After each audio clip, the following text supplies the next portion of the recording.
Hello guys, I hope आप सब ठीक होंगे। Without wasting of times let's started. इससे पहले प्लीज़ चैनल को सब्सक्राइब कर दीजिए और लाइक कर दीजिए वीडियो को। तो हम पार्ट 2 डिस्कस कर चुके हैं, ये हमारा पार्ट 3 है। ओके, तो हम स्पीड से बढ़ेंगे आगे, देखते हैं इसमें क्या कौन से क्वेश्चन आते हैं। एक पेपर है सेक्शन ऑडिट 2003 का पेपर, क्योंकि मैं सिंस 1997 से चल रहा हूँ, तो मैं 2019 मतलब जब जितने पेपर हो चुके हैं एसएससी के द्वारा सबको कवर कराने की कोशिश करूँगा।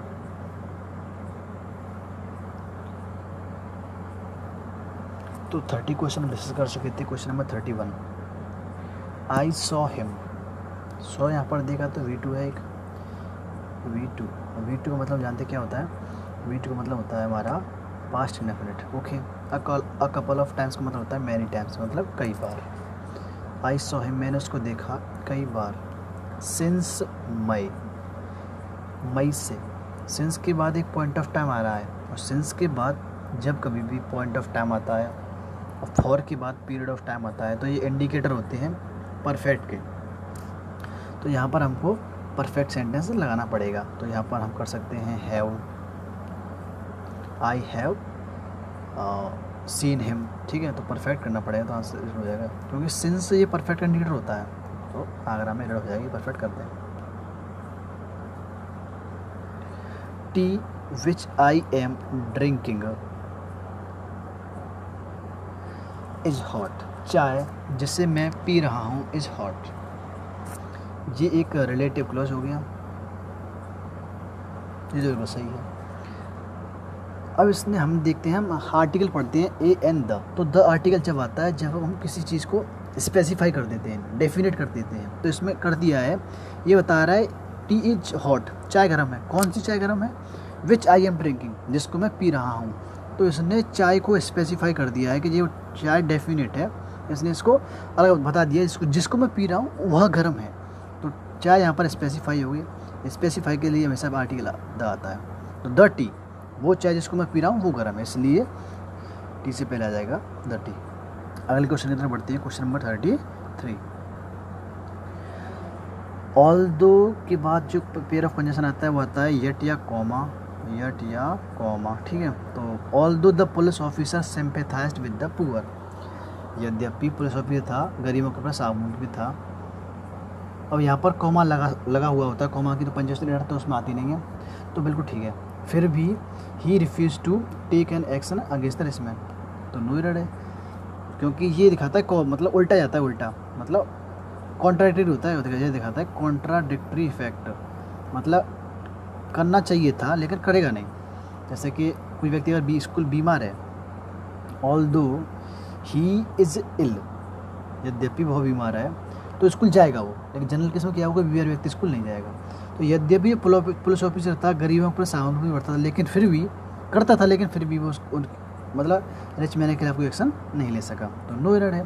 इसमें एरर कैसे बनती है जी? एरर हो जाती है इस ऑल दो के बाद यहाँ पर कोई कंडीशन दे देता था या वेन दे देगा, जो उसने दिया नहीं है, जिसका मतलब नो एरर क्वेश्चन है, तो उसका आंसर हो जाएगा नो एरर। तो क्वेश्चन नंबर 34 की तरफ बढ़ते हैं। 34 में कह रहा है we are looking forward to. Look forward to, वैसे हम जानते हैं टू के बाद आता है V1, लेकिन कुछ अपवाद या नियम हर सब्जेक्ट में होते हैं, तो इसमें भी है। लुक फॉरवर्ड टू अपने बाद हमेशा V4 लेता है, तो हियर की जगह हियरिंग हो जाएगा, जिसको आप याद रख सकते हैं। क्वेश्चन नंबर 35 की तरफ बढ़ते हैं। The actress was shocked by the need of a dog. The actress singular है, वहाँ जाके बिल्कुल सही है हमारा। शॉक्ड, जैसे मेरे को शॉक्ड देखा तो मैं जानता हूँ शॉक्ड अपने बाद जो प्रेप लेता है एट लेता है। शॉक्ड हुआ, सरप्राइज्ड हुआ या हैप्पी हुआ, ये अपने बाद कौन सा प्रेप लेते हैं? एट। तो बाई की जगह पर क्या हो जाएगा? एट। क्वेश्चन नंबर 36 की बढ़ते हैं। वन ऑफ द क्वेश्चंस में से एक सब्जेक्ट सिंगुलर है इसका, तो वर्ब भी आगे सिंगुलर, वाज बिल्कुल ठीक है। हु एक सब्जेक्टिव केस होता है, हम जानते हैं, और यू भी एक सब्जेक्टिव जानते हैं हम, तो दो सब्जेक्टिव केस एक साथ नहीं आ सकते हैं। ओके, क्योंकि यू सब्जेक्टिव केस है, सब्जेक्ट है यूनिट का, तो विथ लिखा है प्रेपोजिशन, और प्रेपोजिशन के बाद हमेशा क्या आता है? Objective case. तो हु के स्थान पर हम करेंगे, जो हु लिखा है इसके लिए कर देंगे हम हु। क्यों कर देंगे दोबारा समझते हैं। जैसे कि हम पैसे बॉक्स बनाते हैं ना, तो हु क्या बनता है? By whom. तो हु का जो ऑब्जेक्टिव केस होता है हुम होता है, और यहाँ पर ऑब्जेक्ट मिस है क्योंकि दो सब्जेक्ट, यू भी सब्जेक्टिव केस में और हु भी सब्जेक्ट केस में, ऐसे नहीं आ सकते। हमको पता है विद के पास ऑब्जेक्ट नहीं है, तो ऑब्जेक्ट केस हु को क्या रखना पड़ेगा हमको, हुम, क्योंकि हुम एक WH वर्ड है इसलिए जो हुम आगे रहेगा, तो हु की जगह हो जाएगा हमारा हुम। अगर आपको समझ नहीं आता तो वीडियो आप रिपीट करके दे सकते हो, वीडियो लंबी ना हो जाए इसलिए मैं ज़्यादा टाइम लेकर नहीं समझा रहा हूँ। विद का ऑब्जेक्ट केस चाहिए, और ऑब्जेक्ट केस क्या आ जाएगा इसका, हुम। दोबारा बता देता हूँ आपको मैं, यू एक सब्जेक्टिव केस है, हु भी एक सब्जेक्टिव केस है। दो सब्जेक्टिव केस बिना कंजंक्शन के नहीं आ सकते, नहीं आ सकते तो एक को तो ऑब्जेक्ट बनना पड़ेगा, तो किसको, यू तो ऑब्जेक्ट बन नहीं सकता है क्योंकि वर्ब नहीं है। ऑब्जेक्ट या तो वर्ब का होता है कि प्रेप का होता है, तो आगे ना तो प्रेपोजिशन है ना ही वर्ब है, तो हमको दिखा प्रेप विद, तो विद का जो हो गया प्रेप, इसका जो ऑब्जेक्ट हो गया हुम हो जाएगा, और क्योंकि हु एक WH वर्ड है तो पीछे लगा नहीं सकती विद के साथ, इसलिए हमको आगे लगा दिया है। क्वेश्चन नंबर 37 में बचते हैं आगे। Same question, I know a doctor you are referring to, मैं एक डॉक्टर को जानता हूँ जिसको तुम मुझे रेफ़र कर रहे हो। तो एक डॉक्टर को जानता हूँ तो उस किसी पार्टिकुलर डॉक्टर को जानता हूँ, तो मैं किसी एक स्पेसिफाइड डॉक्टर को जानता हूँ जिसके पास तुम उसको रेफ़र कर रहे हो। तो वही आर्टिकल वाला क्वेश्चन आ गया, अ डॉक्टर नहीं हो गया द डॉक्टर, मतलब मैं उस डॉक्टर को जानता हूँ जिस डॉक्टर को तुम मुझे रेफ़र कर रहे हो। तो आर्टिकल द जब ही आता है जब कुछ ही स्पेसिफाई कर देते हैं, तो इसने स्पेसिफाई करके बता दिया है कि मैं आई नो द डॉक्टर, मैं उस डॉक्टर को जानता हूँ जिसको आप मुझे रेफ़र कर रहे हो, तो अ डॉक्टर नहीं होगा द डॉक्टर होगा। अब ऐसी एरर पकड़ने का बात नहीं है, आप हर एंगल से चेक कर लो, कोई एरर नहीं है तो चेक कर सकते हो, आप ऐसी एरर रख सो। ओके, आगे बढ़ते हैं क्वेश्चन नंबर 38 की ओर। द इंट्रोडक्शन दिखा मेरे को सब्जेक्ट, ऑफ हो गया प्रीपोजिशन, ऑफ के बाद जो आता है ऑब्जेक्टिव केस आता है, तो ये सारा हो गया ऑब्जेक्टिव केस। ऑब्जेक्टिव केस कभी वर्ब से एग्री करता नहीं है, तो ये हो गया ऑब्जेक्टिव केस। सब्जेक्ट के बाद इतने और सारे ऑब्जेक्टिव केस लगाता है, मैं आपको पहले बता चुका हूँ किस लिए लगाता है। सब्जेक्ट के बाद ऑब्जेक्टिव केस लगाता है सब्जेक्ट से वर्ब को दूर करने के लिए। तो देखना इंट्रोडक्शन वर्ब कहाँ पर रखिए, अट्रैक्ट। इंट्रोडक्शन कैसा है, सिंगुलर, तो अट्रैक्ट में क्या ले जाएगी, प्लस का एस, तो अट्रैक्ट्स। वो सब्जेक्ट से वर्ब को दूर करने के लिए ऐसे करेगा, प्रेप लगा देगा, फिर ऑब्जेक्ट, फिर प्रेप लगा दिया, फिर ऑब्जेक्ट। देखो यहाँ प्रेप लगाया, यहाँ प्रेप लगाया और वर्ब यहाँ कर दी, तो इंट्रोडक्शन सिंगुलर हुआ, और अट्रैक्ट्स में क्या जाएगी, एस, तो ये भी सिंगुलर बन जाएगा। क्वेश्चन नंबर 39 की तरफ बढ़ते हैं। It is better to keep one's head in the face of anger then, then का प्रयोग कब आता है, तुलना करने के लिए। ओके, तो यहाँ कह रहा है अपने आप को खतरे में रखने से अच्छा है एंगर में लूजिंग वंस करेज, अपना सांस खोना। तो हम देख रहे हैं देन के बाद इसने लगाया B4, लूजिंग से कंपैरिजन किया है इसने, लेकिन पहले कैसे किया है, टू कीप से, तो इधर आ रहा है टू इन्फिनेटिव, तो इधर भी कैसे कंपेरिजन करेंगे हम, टू इन्फिनेटिव से, तो लूजिंग की जगह क्या आ जाएगा, टू लूज कर सकते हैं हम। ओके, कंपेरिजन समान तरीके से होगा, ऐसे नहीं हो सकता है। ओके, कंपेरिजन कैसे होगा, समान तरीके से होगा, ऐसे नहीं हो सकता है। अगर इधर टू इन्फिनेटिव लिखा हुआ है, इधर लिखा है टू इन्फिनेटिव, तो इधर भी क्या आएगा, टू इन्फिनेटिव। देन से पहले टू इन्फिनेटिव से तुलना हुई है, तो देन के बाद भी क्या आएगा, टू इन्फिनेटिव। तो या तो हम यहाँ पर टू लूज कर सकते हैं या फिर केवल लूज भी लगा सकते हैं। ओके, तो 3 में एरर हो जाएगी। आगे बढ़ते हैं। द शॉर्ट स्टोरी सब्जेक्ट हो गया, ऐसे कर से आराम से। Okay, should not exceed more than 200 words, मतलब शॉर्ट स्टोरी में एक्सीड मतलब अधिक होना, अधिक होना, अधिक होना। शॉर्ट स्टोरी में 200 शब्द से अधिक शब्द नहीं होने चाहिए। अब एक्सीड का मतलब ही अधिक होना होता है, तो मोर देन की ज़रूरत क्या है भैया, इसलिए the short story should not exceed 200 words, तो मोर डेस लगा दिया तो बन गई ये रिडंडेंसी, सुपरफ्लस हो गया। ओके, तो मोर देन यहाँ से हट जाएगा, क्योंकि एक्सीड का मतलब ही होता है अधिक होना, तो मोर लगाने की जरूरत नहीं है। क्वेश्चन नंबर 41 की ओर बढ़ते हैं। तो ये सेक्शन ऑफिसर्स कॉमर्शियल ऑडिट 2023 का पेपर है।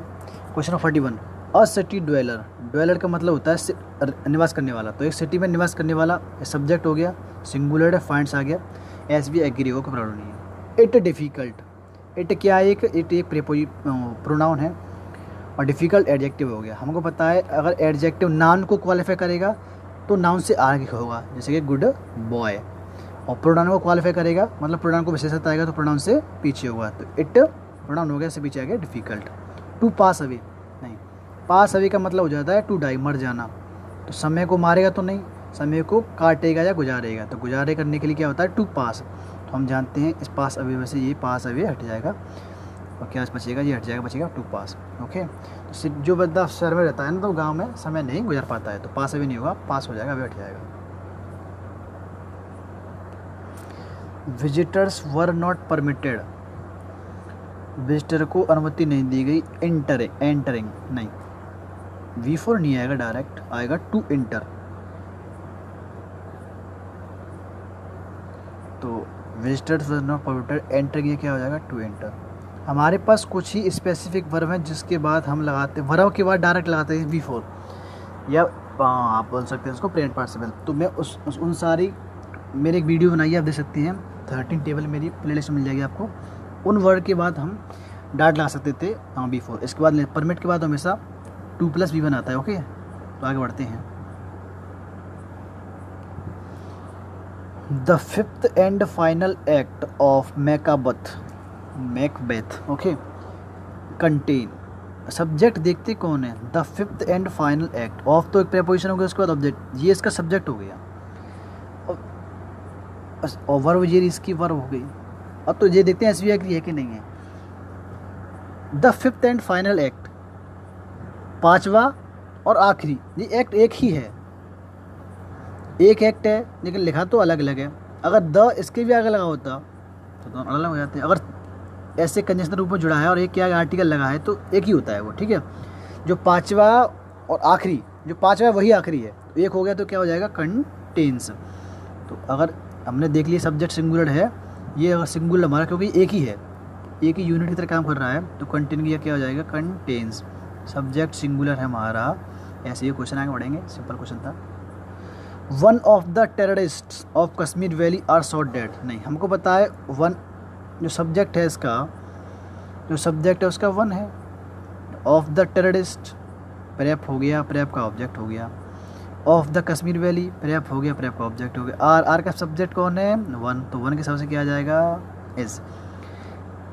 मैंने आपको पहले बताया था, ये सब्जेक्ट से वर्ब को दूर करने के लिए ऐसे करते हैं। वन सब्जेक्ट बना दिया, देखना, फिर प्रेप लगाया इसने, फिर एक ऑब्जेक्ट लगा दिया, फिर प्रेप लगा दिया, सब्जेक्ट से वर्ब होगी दूर। अब बंदे कंफ्यूज हो जाएंगे कि टेररिस्ट इसका सब्जेक्ट, तो नहीं, सब्जेक्ट से वन है, तो वन है सब्जेक्ट, तो इसके साथ क्या हो जाएगा हमारा, according to one subject will be is. Okay, 10 kilometres, 10 kilometres is a long distance, 10 kilometre एक लंबी दूरी है टहलने के लिए। तो 10 किलोमीटर्स बेस्ट तो देखा जाए तो प्लूरल है, लेकिन नहीं, इसने एक बता, एक इसको एक डिस्टेंस के रूप में मापा है, इसको दूरी के रूप में। अगर ये हमारा केवल किलोमीटर होता और दूरी, एक दूरी मानी है इसने, एक दूरी, ठीक है, तो कोई चीज़ एक होगी तो सिंगुलर होगी, सिंगुलर साथ ए सही है, तो नो एरर हो जाएगा इस पार्ट में। आगे बढ़ते हैं, और इसमें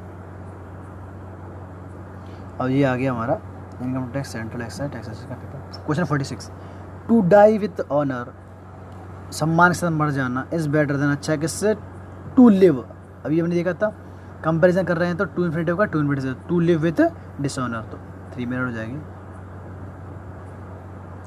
it is I, who is, who बन गया रिलेटिव प्रोनाउन, और ये पूरा हो गया रिलेटिव क्लॉज। तो हु से जो वर्ब एग्री होगा, किससे एग्री होगी, आई से, आई के हिसाब से एज आएगा, एम आएगा, एम, तो who am to blame. Simple question था, आगे बढ़ते हैं। John would have, if you had, इधर बनना है पास्ट परफेक्ट, कंडीशनल सेंटेंस दिख ही रहा है, इफ़ के बाद लगा है पास्ट परफेक्ट, और पास्ट परफेक्ट में अगर ये कंडीशनल इफ़ वाला क्लॉज तो कंडीशन होता है, क्यों, इससे शर्त पता चलती है।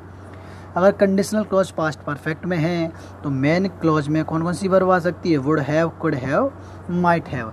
तो वुड हैव आ रहा है और पास्ट परफेक्ट बन रहा है, कंडीशनल क्लॉज का इम्पॉसिबल कंडीशन है, तो हमारा नो एरर है। तो कंडीशनल क्लॉज के लिए मैं आपको एक वीडियो अलग से दे दूंगा, क्योंकि कंडीशनल जो कंडीशनल सेंटेंस से क्वेश्चन बनते हैं ना, और तो उसकी एरर मिलती आती है लगभग हर क्वेश्चन में, तो उसके लिए मैं आपको एक शॉर्ट वीडियो बना दूंगा कंडीशनल क्लॉज को अच्छे समझा के। ओके, तो प्लीज़ आप वो वीडियो देख लें। My sister has rage, after एक क्या है, आफ्टर एक है प्रेप। अगर प्रेप के बाद भी नाउन आए, जैसे कि पेजेज आ रहा है, तो हमेशा वो सिंगुलर होता है, क्या होता है, सिंगुलर। तो पेज आफ्टर पेज, दोनों की जगह यहाँ भी पेज हो जाएगा, यहाँ भी पेज हो जाएगा, एरर बन जाएगी थर्ड पार्ट में। क्वेश्चन हमने देखा, आंखों से पढ़ा, your success, subject singular, depends verb singular, S भी सही है। नॉट ओनली के बारे में क्या जानते हैं, बट आल्सो लेता है, बट लिया है आल्सो खा गया तो बट के बाद क्या लगा देंगे, आल्सो। थर्ड पार्ट में एरर। हैवी रेन, भारी वर्षा ने प्रिवेंटेड अस टू गो नहीं from, prevent somebody from. Prevent अपने बाद जो प्रेप लेता है, टू नहीं लेता है, फ्रॉम लेता है। इसको याद करेंगे, ये बहुत सारे एसएससी के एग्जाम में आया है। तो प्रिवेंट अस, टू किया क्या हो जाएगा, फ्रॉम गोइंग, फ्रॉम गोइंग। तो इसको याद रखना है, प्रिवेंट अपने बाद कौन सा प्रेप लेता है, हमेशा from. If the majority of the individuals, subject हो गया, इंडिविजुअल की मेजोरिटी, सब्जेक्ट ये प्लूरल है क्योंकि द मेजोरिटी के बाद जैसा नाउन आता है उसके साथ वैसी ही वर्ब आती है, तो प्लूरल वर्ब आ रही है। दूसरा क्लॉज द स्टेट, और ये तो एक क्लॉज खत्म हो गया, कोई रन नहीं है। द स्टेट इटसेल्फ, जो राज्य है खुद, वुड प्रॉस्पर, वुड एक पास्ट दिखा रहा है, इमेजिनरी कंडीशन दिखा रहा है। जब कोई इंडिविजुअल्स प्रॉस्पर करेंगे तो राज्य भी प्रॉस्पर करेगा ही करेगा, ऑब्वियसली बात है ना, करेगा तो एक इमेजिनरी कंडीशन नहीं आएगी। वुड का प्रयोग इमेजिनरी कंडीशन के लिए भी आता है ना, तो पास्ट भी होता है, तो वुड तो नहीं बनेगा भाई, लॉजिकली देखा जाए तो विल बन सकता है। अगर किसी राज्य के मेजॉरिटी इंडिविजुअल्स हैं, काम करते हैं, तो राज्य भी प्रोग्रेस करेगा, प्रॉस्पर होगा, मतलब फले फूलेगा। तो वुड की जगह हम क्या कर देंगे यहाँ पर, विल, क्योंकि हमको एक अच्छा सेंस देना है और फ्यूचर में देना है, ना कि पास्ट में। आगे बढ़ते क्वेश्चन 53 की ओर। इफ़ मोटोरिस्ट्स, मतलब बाइक चलाने वाले, प्लूरल है, बर्फ प्लूरल आ गई। ऑब्जर्व क्या, द ट्रैफिक रेगुलेशन, इस क्लॉज में कोई गलती है नहीं, हमको क्रम से चेक करना है। Okay, they will be stopped, मतलब ग्रामर की गलती है नहीं, ठीक है। प्रेप इसमें है ही, तो प्रेप की गलती बन नहीं सकती। उनको रोका जाएगा, उनका चालान कटेगा और उनको फाइन देना पड़ेगा, सही है, कोई एरर है ही नहीं। देखते हैं आगे क्वेश्चन नंबर 54 की ओर। ये हमारा लास्ट क्वेश्चन होगा, question. He asked, supposing if he fails what you, हम जानते हैं सपोजिंग का मतलब ही होता है यदि, और इफ़ का मतलब भी क्या होता है, यदि।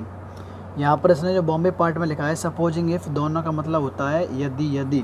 तो दो नहीं आएंगे, या तो सपोज हटा दो या इफ़ हटा दो, पार्ट 2 में मिल जाएगी। तो इस प्रकार हमारा जो ये भी ख़त्म होता है। तो अगली वीडियो मिलते हैं, तो प्लीज़ तब तक के लिए चैनल को सब्सक्राइब कीजिए, और मैं डेली वीडियो अपलोड करता रहूँगा, और आज तक की सारी में एड कराने की कोशिश करूँ। Good bye, bye bye, take care.